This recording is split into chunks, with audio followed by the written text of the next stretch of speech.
함께 오늘 말씀을 나누겠습니다. 오늘 말씀의 제목은요, 많이 알아야 한다, 인색한 관찰자라는 제목으로 나누고요. 오늘은 우리가 몇 유형 안 남았는데 5유형입니다. 5유형의 관찰자 유형을 보려고 해요. 자꾸 관찰하는 사람, 그리고 이 사람은 처음으로 이제 머리 유형이 들어가고 있는데, 이 사람은 생각이 많은 사람이에요. 생각을 많이 하고 머리로 많은 것들을 판단하는 그런 유형의 자아입니다.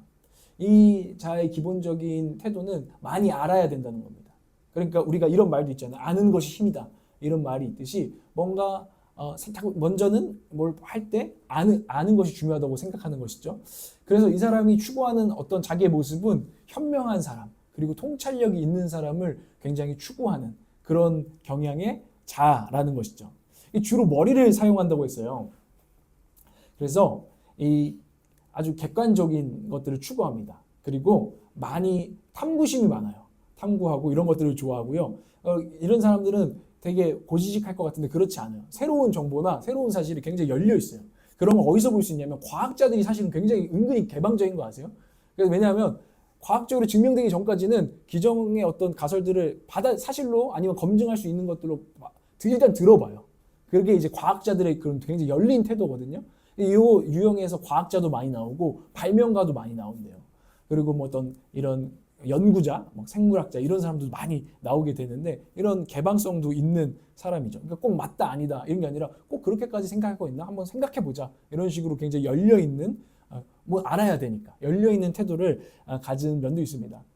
그러니까 여러분들이 이런 사람 매우 분석적인 그런 사람, 말은 많지 않지만 뭔가 지켜보면서 자꾸 생각하고 있는 것 같은 그런 사람들 있잖아요. 그런 유형의 자아라는 거예요.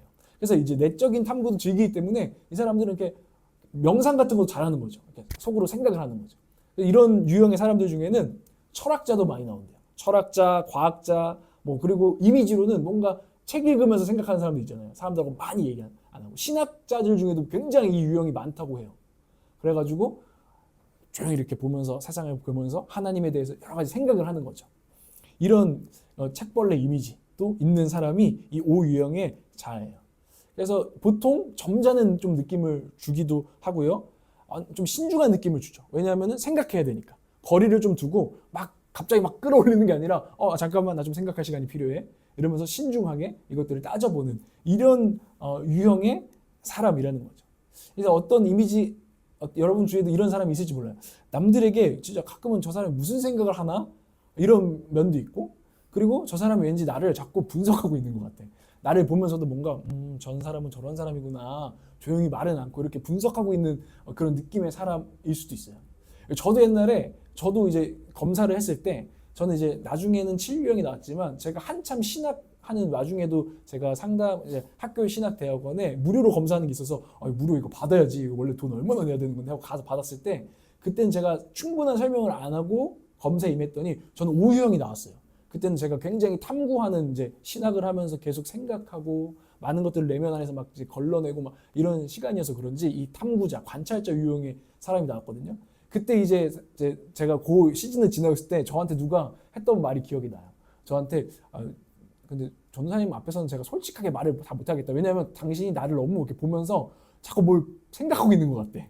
분석하고 좀 신중한데 뭔가 편하게 말하기 어려운 것 같아. 그런 얘기를 한 적도 있거든요. 그래서 저는 그런 의도가 없는데 저를 꿰뚫어 보고 있는 거죠. 이러면서 그러는 거예요. 그래서 좀 불편하다가 하는 거예요. 그래서 아니야 하면서 일부러 좀 바보 같은 척도 했는데 그런 좀 자아 이미지가 있다는 거죠. 이런 사람은 생각하기 때문에 거리를 항상 두는 면이 있기 때문에 여러분들이 이 사람들한테 좀 섭섭한 느낌을 받으실 수 있어요. 머리 유형의 사람들. 왜냐하면 이 감정을 잘 보여주려고 하지 않아요. 왜냐면 생각하는 사람들은 좀 이런 면이 있어요. 내 감정을 이렇게 드러내는 게 좀 부끄러워요. 그게 그리고 별로 조금 보여서는 안 되는 모습처럼 여겨요. 그리고 스킨십에도 좀 약한 면이 있습니다. 좀 거리를 항상 두기 때문에 좀 스킨십 이렇게 이런 것들에 좀 예민한 부분도 있는 것이죠. 어쨌든 이런 사람을 오늘 이야기를 해보려고 합니다.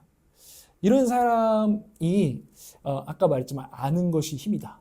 이런 집착이 있어요. 지식에 대한 집착이라고도 할 수 있을 겁니다. 이런 믿음이 있는 거예요. 사실은 자기도 모르게 아는 것이 힘이고 일단 알면은 내가 통제할 수 있다. 그러니까 알려고 하는 거죠. 호기심도 많으니까. 그리고 모든 것을 자세히 알게 되면 내 삶을 보장받을 수 있으리라고 생각하는 거예요. 저희도 그럴 때 있잖아요. 아, 정보가 힘이야.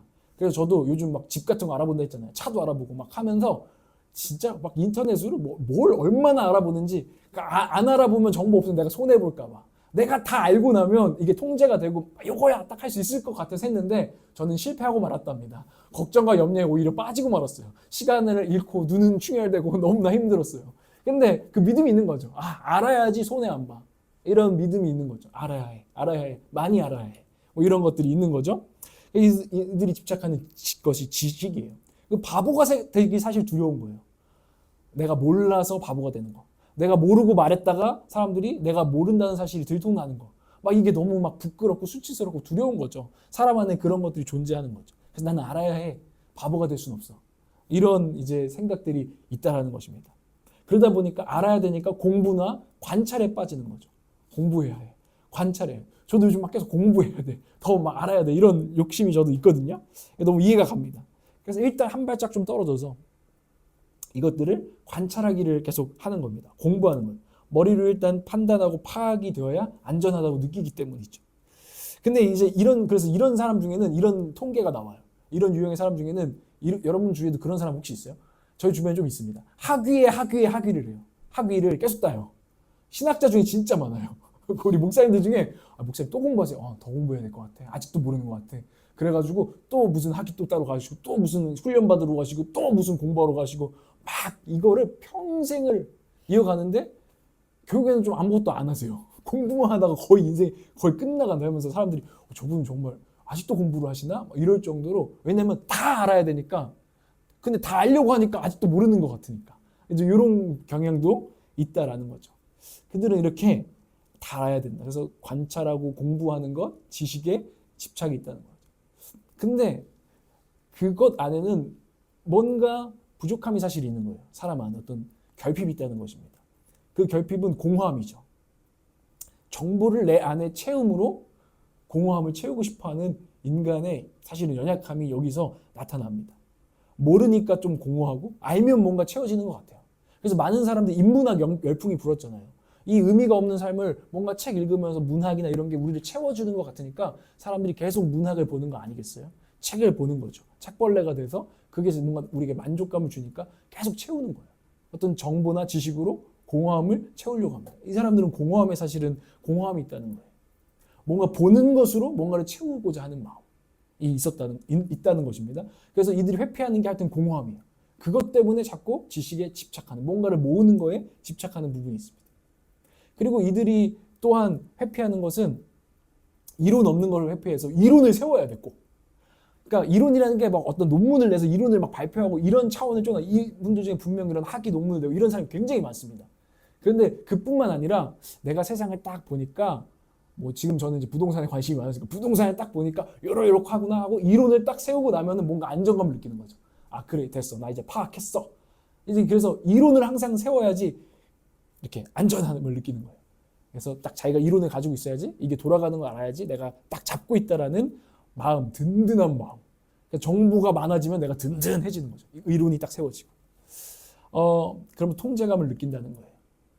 그리고 이 사람들이 그런 경향이 어떻게 나타나냐면 수집광이 많대요. 여러분들 안경 쓰고 공부 잘하는 친구 중에, 여러분 친구 중에도 여러분은 그런 취미가 없죠. 우표 모으기. 우리가 보기에는 쓸데없는 건데 진짜 막 그 수집하는데 굉장히 열정, 피규어 모으고 이런 친구들이 있단 말이에요. 그런 친구들 사실은 뭔가 공허한 거죠. 지식이든 내가 아는 거든 그 좋아하는 걸로 자꾸 이렇게 뭔가를 채워나가는 것들이 나를 채우는 어떤 방식인 거예요. 근데 이 유형 중에 그런 사람이 굉장히 많다라고 심리학자들은 얘기해요. 근데 그 자꾸 수집하는 게 어떤 공허함이 사실은 있기 때문이라는 것을 사람들이 발견하는 거죠. 그러니까 모은다는 게 뭐예요? 지식을 모아서 채우는 것이고, 그리고 딱 자기 손에 들어오는 거죠. 저 갖고 싶어. 내 집에 있어야겠어. 통제하는 거예요. 이 부분이 이 사람들 안에는 공허함을 채우는 방식, 안전함과 공허함을 채우는 방식이라는 겁니다. 이 사람들을 조금 더 살펴보면 이런 부분도 또 있습니다. 감정적으로 얽히기 싫어해요. 감정적으로 한번 생각해 보세요. 이런 사람들은 감정적으로 얽히기를 싫어한다는 거예요. 아까 스킨십도 싫어하고 뭔가 감정적으로 얽히는 게 좀 힘든 사람들이에요. 이 말을 좀 설명해 드리면, 육체적으로나 감정적으로 다른 사람들과 얽히는 것을 관찰자 자아는 별로 싫어합니다. 그냥 관찰하고 싶어요. 거리를 좀 두고 객관적으로 좀 거리를 둬야 안정감을 느끼고 사람들 이렇게 보면서 이게 안전하지 막 너무 막 감정적으로 이렇게 관계하는 거는 이제 에너지가 너무 드는 거죠. 그래서 이런 사람하고 관계를 해보면 제가 그런 사람일지도 모르겠는데 다른 사람들 기분이 묘할 때가 있습니다. 뭔가 나한테 거리를 두는 느낌. 항상 일정 거리를 두는 것 같은 그런 느낌의 사람일 수 있다는 거죠. 그리고 뭔가 나를 자꾸 아까 제가 말했듯이 분석하고 관찰하고 꿰뚫어보는 인상이 사람들한테는 기분이 좋을까요? 안 좋은 사람도 있겠죠. 그럼 뭔가 너는 나한테 마음을 주지 않는 것 같아. 이러면서 섭섭해할 수도 있는 거죠. 여러분 섭섭해하지 마세요. 저는 마음이 없는 게 아니라 저도 그냥 때로는 그럴 때가 있는 유형의 사람입니다. 근데 우리 중에도 그런 사람이 있을 수 있는 거죠. 사실은. 너무 가까이 막 감정적으로 막 얽히고 관계를 하려고 그러면 좀 거리를 두려고 하는 이런 경향이 있다는 것입니다. 근데 좋게 보면 그냥 말없이 이야기를 잘 들어주는 사람일 수도 있어요. 관찰하면서 막 얘기하는 거를 별말 없이 그랬구나 하면서 들어주는. 그래서 좋게 말하면 공정한 상담가 같은 느낌 있잖아요. 그런 느낌을 줄 수도 있는 사람입니다. 그러나 어쨌든 이 사람은 감정적으로 얽히는 것을 회피하기 때문에 거리감을 주는 편이라는 거죠. 사람들하고 얘기할 때도 자기 이야기를 하기보다는 그런 사람도 있죠. 자꾸 제3자 이야기하고 뭐 세상 돌아가는 이야기하고 뭐 그 무슨 일이래요? 이런 것만 물어보는. 그래서 난 너 얘기 좀 해봐 해도 자기 얘기를 자꾸 딴 데로 돌리는 사람도 있어요. 왜냐하면 감정적으로 그 자기 얘기를 하고 막 이렇게 얽히는 게 부담스럽기 때문이죠. 이런 유형의 사람이 오늘 O유형 관찰자자의 좀 특징입니다. 이 사람의 방어 기제를 한번 보면 우리가 애니어그램도 보고 있으니까 거리두기를 한다고 했잖아요. 이 방어 기제가 거리두기입니다. 거리두기. 관찰자는 늘 일정 거리를 확보하고 있다는 거예요. 그래서 너무 육체적이고 감정적인 것에 대해서 얽히기 싫어하고요. 그래서 이 사람 중에는 독신자도 많다고 합니다. 그래서 연구하시고 이런 분들이 그냥 연구하다가 결혼하고 그러면 때를 놓쳐가지고 그냥 늘 탐구의 세계에 빠져가지고 그냥 독신자로 사는 경우들이 종종 있는 거죠. 그 자기의 그 세계를 인정해주고 이해하지 못한 사람을 만나기 굉장히 어려운 거예요. 그래서 보면은 교수들끼리 결혼하는 경우가 굉장히 많아요. 사회적으로 뭐 이렇게 하는 분보다 연구하는 거 나누고 막 이런 거 있잖아요. 그런 거 말이 통하는 거죠. 근데 아니면 되게 힘든 이런 경우들이 있다는 거예요. 이 거리두기를 하면서 사람들이 자꾸 거리감을 느끼고 또 이 사람들의 특징은 그래서 차라리 멀리 있는 사람들에게 따스한 감정을 품기가 좋아요. 그러니까 저기 아프리카에 있는 친구들 너무 불쌍하고 그 사회 구조가 너무 안 됐어. 마음이 아파. 돈을 보내줘. 이런 건 거리가 있기 때문에 오히려 잘해. 근데 이상하게 가까이 있는 사람한테는 감정 표현하고 따뜻하게 대하는 게 어려운 부분도 있는 이런 부분이 있다고 합니다. 근데 이 사람들의 이런 거리두기 방어기 좀 문제는 관계 속에서 이런 부분이 있는 거죠. 사람을 그냥 아는 것에만 관찰하는 것에만 그친다라는 거예요. 사람을 알아가는 게 연예인 알듯이 뭐 키가 몇이고 뭐고 뭐 이런 정보를 아는 것하고 여러분 진짜 우리가 서로 이제 정말 알아가고 마음으로 알아가는 건 다르다는 걸 여러분 아시잖아요. 근데 이분들은 자꾸 이런 유형은 자꾸 사람을 그냥 정보로만 아는 수준에서 거리를 두고 있기도 하다는 것입니다. 그리고 이런 사람의 특징 또 존중해야 될 부분은 이제 거리를 두는 부분에서 방어기제에서 후퇴가 있다고 해요. 후퇴. 그러니까 이거는 쉽게 말하면 자기만의 공간이 너무 필요해요. 혼자만의 시간이 너무너무 필요한 사람이 이런 사람이에요. 그리고 사생활에 누군가 이렇게 경계를 침범하는 거, 이 사람들은 신중해서 잘 화를 안 내는데 그 침범하면 굉장히 화를 낼 수 있는 이런 유형의 누가 나를 손가락질하는데 그런 유형의 사랑입니다. 혼자 뭔가 몰두하고 관찰하고 있을 때 누가 들어오는 거, 나만의 공간을 침범하는 거 이게 너무 싫은 거죠. 그때는 갑자기 화를 낼 수도 있는 이런 사람입니다. 여러분 오늘 관찰자 좀 어떤 사람인지 좀 이해가 되셨으면 좋겠는데 이들의 한번 어두운 면과 죄를 한번 보려고 해요. 이들의 죄를 한마디로 표현하면은 오늘 제가 붙였던 인색함입니다. 따라해볼까요? 인색함. 인색함이란 말을 들어보셨고 아시죠? 네, 인색함. 이 탐구자, 관찰자 자아가 자주 빠지는 죄는 인색함이에요. 인색함이란 자신의 것을 이제 너무 아끼고 나누지 않는 거죠. 근데 자기의 경계가 분명하니까 자기 것을 나누는 것들이 힘든 거예요. 돈만이 아니라 어떤 시간, 내 에너지, 내 마음을 이렇게 나누는 것이 너무너무 힘든 사람이 사실은 이 관찰자라는 것입니다. 그래서 그냥 자꾸 정보를 모으고 그냥 그거를 막 쌓아놓는 거, 저장하는 거, 주는 사람보다는 이 사람들이 저장만 하는 사람이 될 가능성이 높다는 것입니다. 그것이 하나님의 뜻과는 사실 멀죠. 하나님은 너가 받는 것보다 주는 것이 더 복되다고 우리에게 말씀을 해주시면서 정말 너무 아끼고 나누지 않는 것은 문제다, 죄다라고 주님께서는 성경은 분명히 말하고 있거든요. 성경은 그 인색함이 죄라고 여러 군데에서 말하고 있거든요. 그러니까 이 주님께서 주라고 하신 데에는 사실은 거기에 따른 하나님 나라의 복이 있는데 이 인색한 상태는 죄이면서 동시에 죄는 우리를 파괴하는 것이거든요. 우리에게 풍성한 하나님의 나라를 누리지 못하게 하는 상태로 우리를 묶고 있는 거죠. 이게 탐구자, 관찰자 자아가 빠져있는 인색함이라는 근원적인 죄라는 것입니다. 인색함은요, 먼저는 하나님께 부요하지 못하게 하는 죄입니다. 하나님께 부요하지 못하게 하는 죄가 인색함이에요. 이 성경에 그 말씀 아시죠? 더 모으려고 곳간을 확장하는 그 부자 이야기가 나옵니다. 근데 이 부자에게 주님께서 그 부자의 비유를 하면서 주님께서 말씀하시는 누가복음 말씀이 있는데 한번 띄워주시면 읽어보겠습니다. 누가복음 12장 18절에서 21절입니다. 시작. 그는 혼자 말하였다. 이렇게 해야겠다. 내 객관을 하고서 더 크게 짓고 내 곡식과 물건들을 다 거기에다가 쌓아두겠다. 그리고 내 영혼에게 말하겠다. 영혼아, 여러 해 동안 쓸 많은 물건을 쌓아두었으니 너는 마음 놓고 먹고 마시고 즐겨라. 그러나 하나님께서 말씀하셨다. 어리석은 사람아, 오늘 밤에 내 영혼을 내게서 도로 찾을 것이다. 그러면 내가 장만한 것들이 누구의 것이 되겠느냐. 자기를 위해서는 재물을 쌓아두면서도 하나님께 대하여는 부요하지 못한 사람은 이와 같다. 아멘. 주님께서 말씀하시는 거죠. 저장하는 사람, 인색해서 내 거를 쌓아두려고, 정보든 돈이든 뭐든 그냥 내 그것을 위해서 쌓아두는 자에게 하시는 말씀입니다. 인색감에 빠진 자에게. 야, 근데 너가 그렇게 계획하고 곳간을 크게 만들어서 쌓아둔다고 한들 그게 너 영혼을 하나님께서 오늘 밤에 찾으시면은 무슨 소용이 있겠느냐. 근데 하나님, 주님이 말씀하시기에 이렇게 이웃에 대한 죄라고 말씀하시고 이거는 하나님께 부여하지 못한 것이다 라고 말씀을 해요. 이 인색함은 첫 번째로 결국에는 하나님께 부여하지 못했기 때문에 죄라는 것입니다. 이 인색함.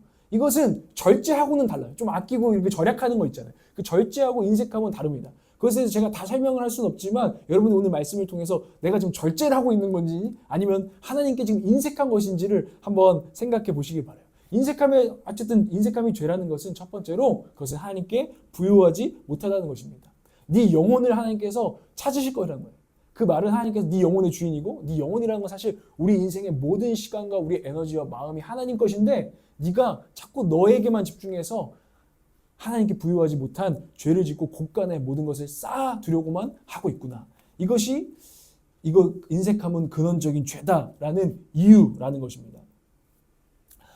두 번째로는 이 인색함은 이웃에게도 단절시키는 죄예요. 이웃에게 인색하기 시작하면 이웃과 단절되는 거죠. 죄는 하나님과 단절시키고요. 죄는 이웃과 단절시키기 때문에 문제예요.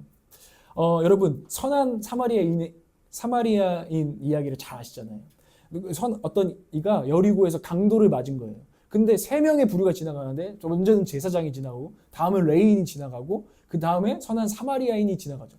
근데 제사장과 레위인은 못 본 척했습니다. 강도 만난 이웃을. 그런데 오직 선한 사마리아인만 그 강도 만난 이웃을 돌보게 됩니다. 그와 정말 관계가 있었고 예수님은 그 사마리아인이야말로 정말 참된 이웃이다라고 말씀을 하는 이야기죠. 근데 여기서 보면 제사장과 레위인은 어떤 사람이에요? 인색한 사람인 거예요. 이웃을 보고도 그냥 모른 척 보기만 하고 관찰만 하고 그냥 지나가는 인색한 죄에 빠진 사람의 대표가 제사장과 레위인이었다는 거예요. 그들은 무슨 생각을 했을까요? 내겐 더 중요한 일이 있어. 나는 제사장이야. 지금 나는 유대 예루살렘으로 얼른 가서 예배를 드려야 해. 자기가 관심 있는 사역, 자기가 관심 있는 분야에 그들은 우선순위를 뒀던 거죠. 우리는 삶에서 많은 이들은 우선순위를 도와야 한다고 말해요.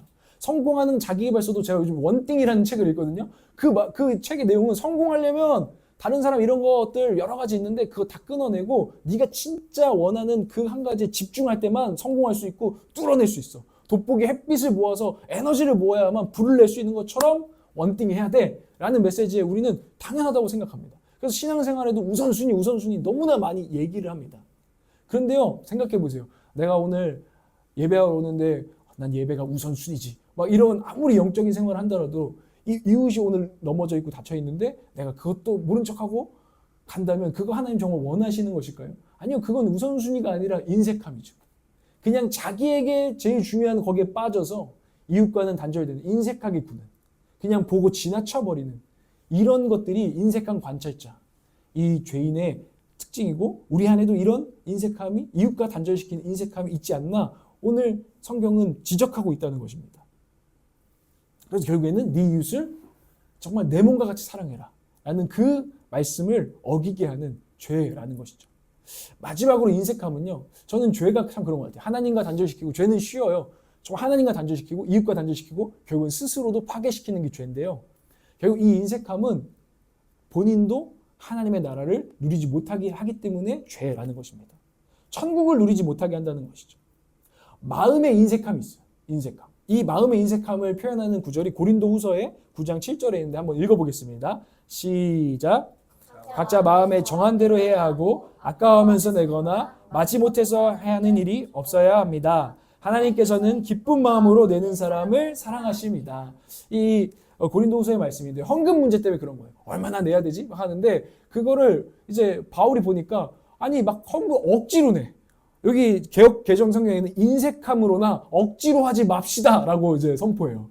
인색함으로 마음이 인색한 거죠. 내면에서도 아까워하고 하나님께도 이웃들에게도 가난한 친구들에게도 너무나 하긴 하는데 분위기 때문에 억지로 하는 거예요. 인색함으로 하는 거예요. 그러니까 하나님께 기쁜 마음으로 드려야 된다라고 바울이 지금 가르치고 있는 거예요. 근데 여러분 생각해 보세요. 인색함으로 헌금 맨날 하면요, 얼마나 마음이 맨날 하면서도 교회 와서 내가 교회에 한 게 얼만데 마음에 인색함이 생기면 천국이 누려지겠습니까? 그냥 쉬운 말로. 이웃들한테 뭔가 하면서도 우리가 막 생일도 있잖아요. 그런 거만 하면서도 부담스러워. 왜 떼야지? 괜히 관계 생겨가지고 인색한 마음으로 하기 시작하면 이게 우리 관계 안에 이게 정말 선물이 되고 하나님 나라가 될까요? 이 인색함은 이 선물의 은혜를 망쳐버리고 하나님 나라를 누리지 못하게 하기 때문에 우리도 파괴하는 죄라는 거예요. 하나님 이웃 나에게 죄는 파괴적인 것입니다. 이 인색함이 그만큼 우리를 좀먹는 것이라는 겁니다. 그런데 다행히도 주님께서는 이 인색한 관찰자, 자아를 가지고 있는 우리 죄인들을 불러내시는 모습을 우리는 오늘 보게 되는 거예요. 그게 오늘 삭개오 이야기예요, 사실. 삭개오 이야기.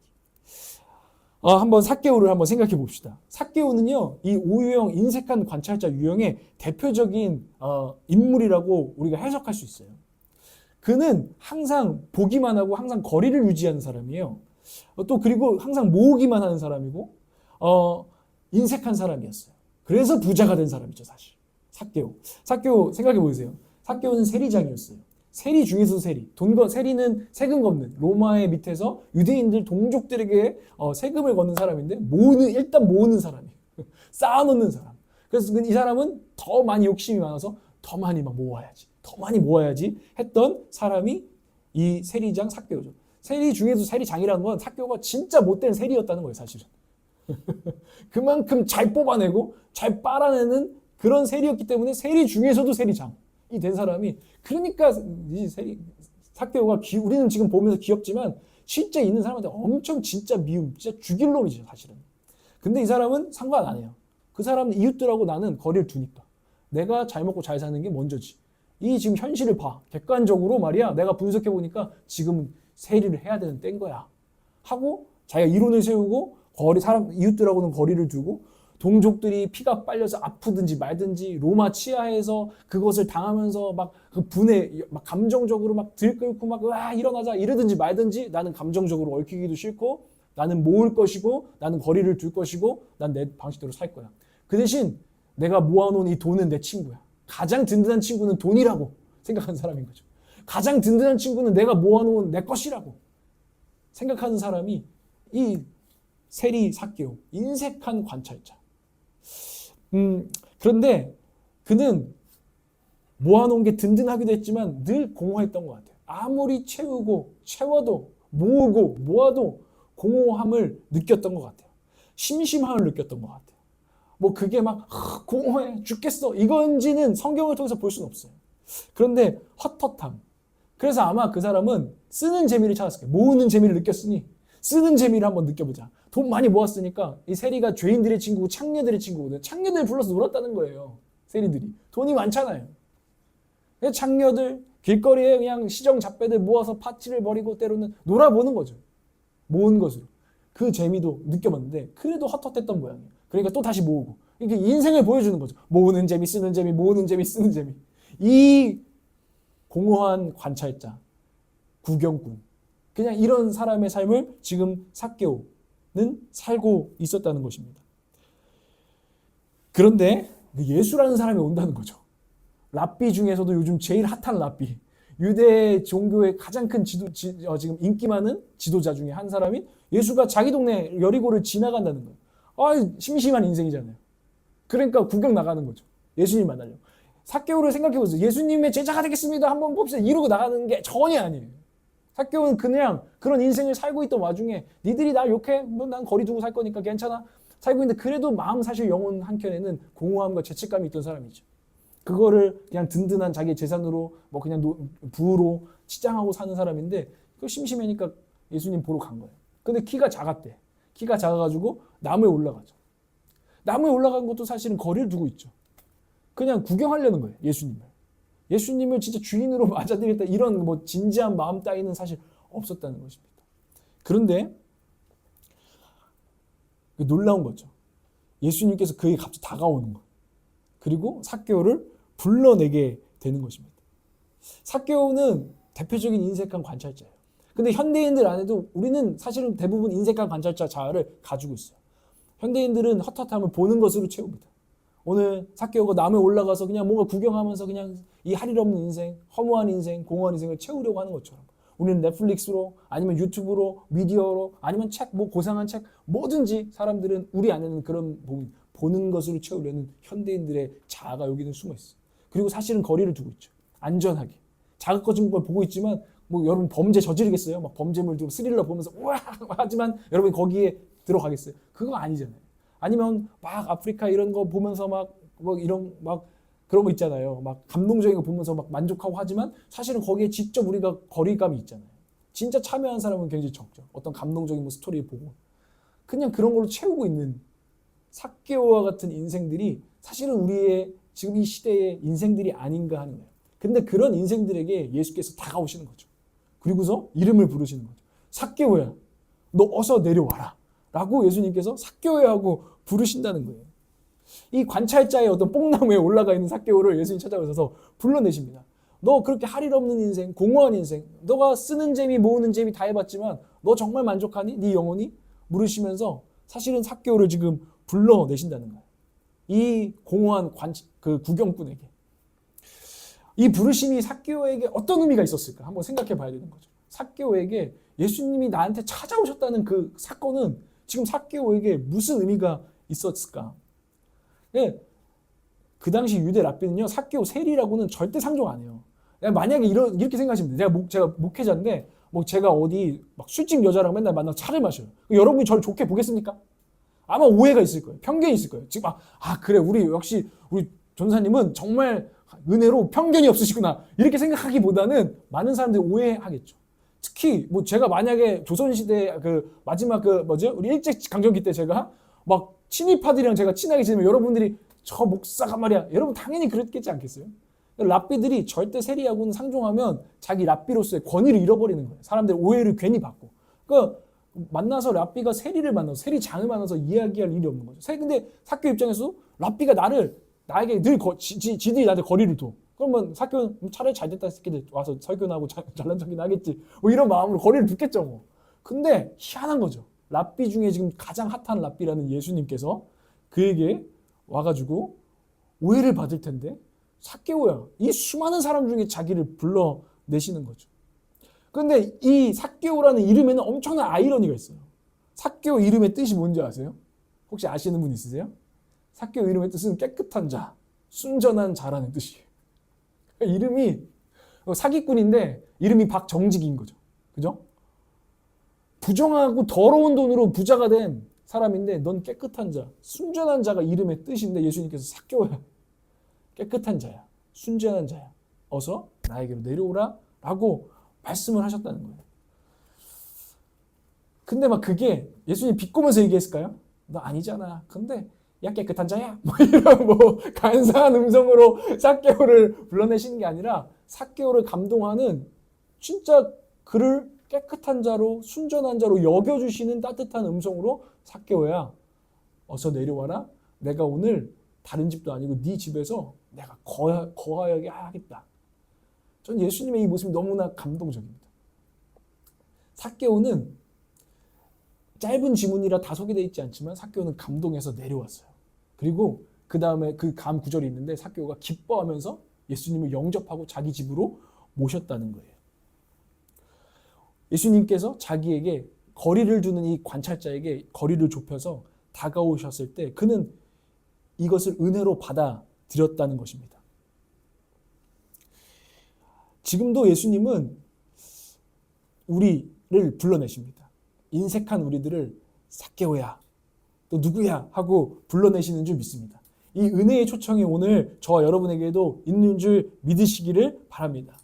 예수님께서 깨끗한 자라고 부르시는 것 우리를 정말 깨끗한 자, 순전한 자로 만들기 위한 은혜인 줄도 믿으시길 바랍니다.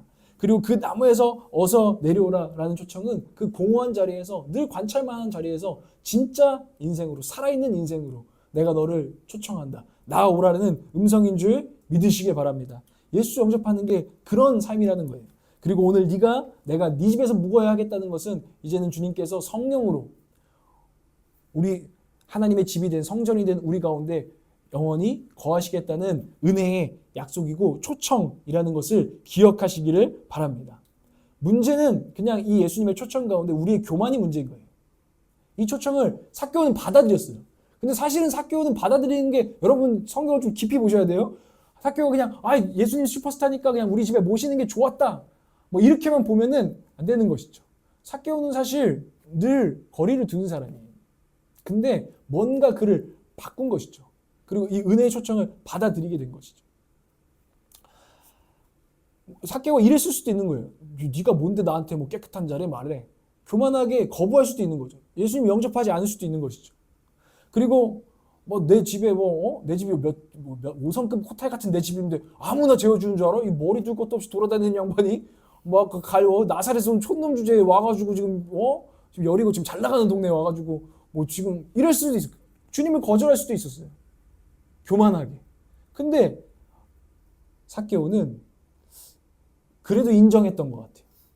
그래, 나는 세리고 나는 사실 죄인이라는 것을 그 순간 인정하고 이 깨끗하신 분이 나를 초청하신다는 사실에 그는 은혜를 겸손하게 받아들인 것이죠.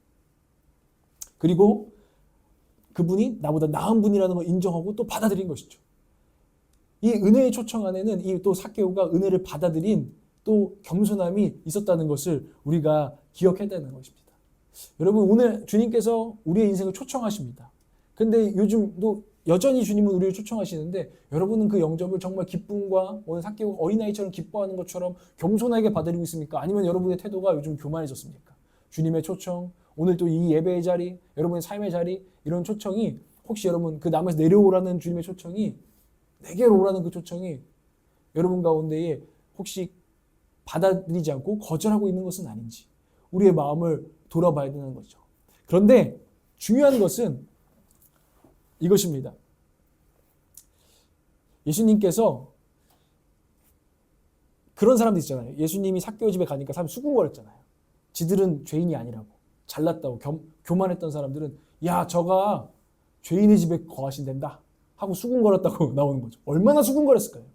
세리 삭개오 집에서 수군. 근데 예수님께서 들어가신 집은 어디예요? 그 죄인의 집인 삭개오의 집이었다는 거.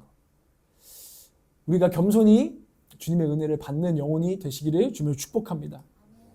그럴 때 우리 가운데는 놀라운 변화와 하나님의 나라를 누리게 될 것입니다. 오늘 예수님을 만난 삭개오, 예수님의 은혜로 채워지기 시작한 삭개오, 그 집이 예수님으로 채워질 때 삭개오에게 어떤 변화가 일어나는지를 한번 보십시오. 은혜의 초청을 받아들인 삭개오는 변화를 경험했습니다. 그는 일단은 항상 인색했던 자인데 자기 집을 활짝 오픈하고 예수님을 받아들여서 예수님을 대접하는 그런 변화가 일어나기 시작합니다. 그리고 또 놀라운 변화가 있죠. 그 예수님을 만난 그 만남이 뭐였길래 삭개오가 자기 소유의 절반을 팔았대요.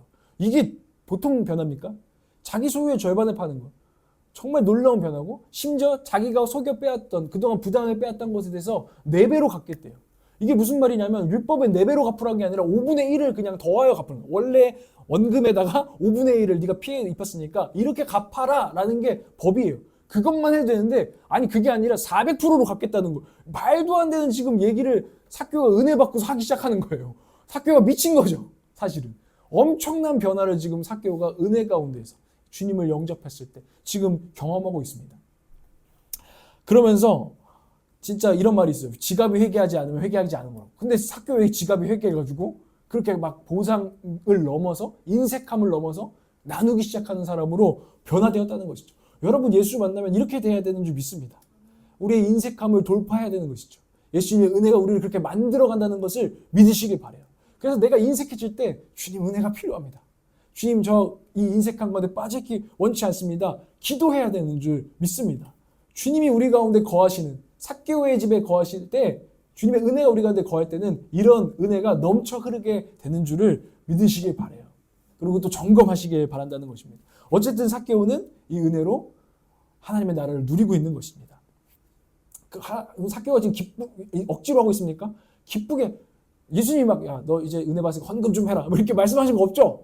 삭개오가 아 주님 밥 먹다가 제가 4배로 갚을 거예요. 절반을 팔아서 가난한 자들 나눠줄 거예요. 이런 기쁨으로 하고 있다는 것입니다. 이런 일들이 우리 올락처치에도 일어나길 주님으로 축복합니다. 그러면 좋겠어요. 네, 그래서 우리 교회가 더 풍성해지는. 아멘. 주님께서는 제가 지금 헌금 얘기를 하는 게 아니라 주님께서는 공허한 영혼들을 공허한 삭개오와 같은 영혼들을 이 풍성한 하나님의 나라로 불러내신다는 것입니다. 주님의 은혜는 그것으로 초청하는 것입니다. 예수님께서 삭개오에게 그 나무에서 내려오라 라고 하신 의도는 그 인색한 삶, 지옥 같은 삶에서 공허한 삶에서 주님의 나라로 오라는 초청이었기 때문입니다. 저는요 우리 올락처치가 인색함을 넘는 정말 풍성한 교회가 됐으면 좋겠어요. 간신히 인색함을 극복하고 있는 그런 교회가 아니라 늘 기쁨으로 풍성하고 서로 나누고 기꺼이 행하는 그런 교회가 되기를 원합니다. 그러면서 이번 맥주 감사절이 좀 다가오고 있는데 고민하고 기도하고 있어요. 그러면서 하나님께 어떻게 하면 우리가 이 은혜를 우리가 받은 이 은혜를 우리 올락처치 가운데 거하시고 계신 그 은혜를 어떻게 하면 우리가 좀 표현하고 세상으로 나눠 가질 수 있을까? 우리가 어떻게 하면 이 풍성한 하나님 나라를 이 도시에도 확장할 수 있을까? 이런 생각들을 하다가 우리가 이번 맥주 감사 주일에는 좀 전화를 해놨어요. 어디에다 어느 단체인지 말씀 안 드릴게요. 어떻게 될지 모르니까. 근데 거기가 이제 이런 교회예요. 고아들 이제 아이들을 이제 맡아서 주중에는 이렇게 섬기고 그리고 주일에는 거기 교회가 또 세워져 있어서 이제 교회에서 같이 이제 그 아이들하고 같이 예배를 드리는 이런 교회가 아산에 있습니다. 그래서 그 교회는 아니면 농아인 교회라고 하죠. 이제 좀 이런 장애가 있으신 분들이 함께 모여 있는 교회가 있는데 그런 교회 우리가 같이 예배 좀 드리고 가서 좀 점심을 섬길 수 있으면 좋겠다. 이제 같이 논의해 볼 텐데 우리가 직접 몇 명인지 몰라서 그거는 파악을 해야 되는데 우리가 같이 밥을 하거나 아니면은 뭐 거기 편하게 우리가 뭐 이제 좀 음식을 우리 교회도 어려울 수는 있지만 좀 과감하게 풍성하게 우리가 같이 한 끼 점심이지만 우리는 작은 교회지만 풍성하게 나눌 수 있었으면 좋겠다. 여러분 동의하시나요? 설교 중에 말해버리는 거예요. 막 나중에 말해서 반대, 그래도 전사님, 우리 교회도 아직 이러는 얘기 할까봐, 이럴 때 말하는 거죠. 은혜 가운데에서 말하는 건데, 우리가 그런 교회가 됐으면 좋겠습니다. 그런 일이 더 많아질 것을 기대하는 교회가 되었으면 좋겠습니다. 풍성한 하나님의 나라를 나타내는 교회. 은혜 받은 삭개오들이 모이는 그런 교회를 우리가 꿈꾸기를 원하고, 주님이 원하시는 줄 믿습니다. 그래서 우리, 월요일에 연락 주시기로 했는데 이 일들도 또 잘 진행되기를 여러분 기도해 주시기를 바라요. 여러분 우리가 이 인색함 깨야 된다는 것, 성경은 이 인색함을 지적하고 있고 죄라고 말한다는 것을 우리가 보았습니다. 그런데 우리가 이 인색함을 깨트릴 수 있는 능력은 오직 예수 그리스도의 은혜, 주님께서 우리에게 행하신 복음에서 온다는 것을 여러분 기억하시길 바라요. 우리가 아무리 그래 좀 뭔가 뽐뿌 받아가지고 나눠보자 해도요, 해보면요 사실 이 모든 일이 밑빠진 독에 물 붓기 같은 그런 일들이 있어서 마음이 또 금방 인색해져요. 내가 언제까지 해야 돼? 이런 마음들이 올라올 때가 참 많아요. 뭐 우리 관계 안에서도 사실 마찬가지죠. 그러면서 우리의 마음은 점점 풍성이 쪼그라들지 인색해지고 이럴 때가 있는데 그때마다 오직 주의 은혜의 능력이 우리를 인색함에서 풍성함으로 나아가게 한다는 것입니다. 그 복음의 능력으로 해야지 내 힘으로는 할 수가 없다는 것이죠. 우리가 예수님께서 우리에게 행하신 일들이 우리에게 능력이 되어야 되는데 첫 번째로 예수님이 우리에게 행하신 일들을 기억하십시오. 예수님께서는 우리에게 거리를 두지 않으시고 저 하늘에서 이 땅까지 거리를 좁혀서 우리 가운데 찾아오시고 다가오셨다는 것입니다.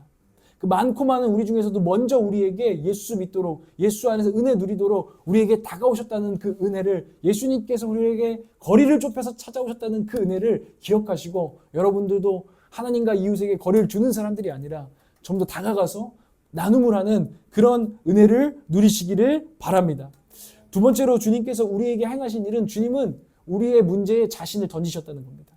우리 모두가 죄에서 죽을 운명, 가장 큰 문제를 겪고 있는 사람들인데 주님께서는 이 땅에 거리를 좁혀서 다가오셨을 뿐만 아니라 그분의 모든 생명과 모든 것들을 우리에게 헌신하시고 던져주셨다는 것을 우리에게 그것을 주셔서 우리를 구원하셨다는 것을 우리가 기억할 때 그것을 계속해서 우리가 간직할 때 우리는 인색함에서 풍성한 삶으로 계속 한 발짝 전진하는 능력을 얻게 된다는 것을 또한 기억하시길 바랍니다.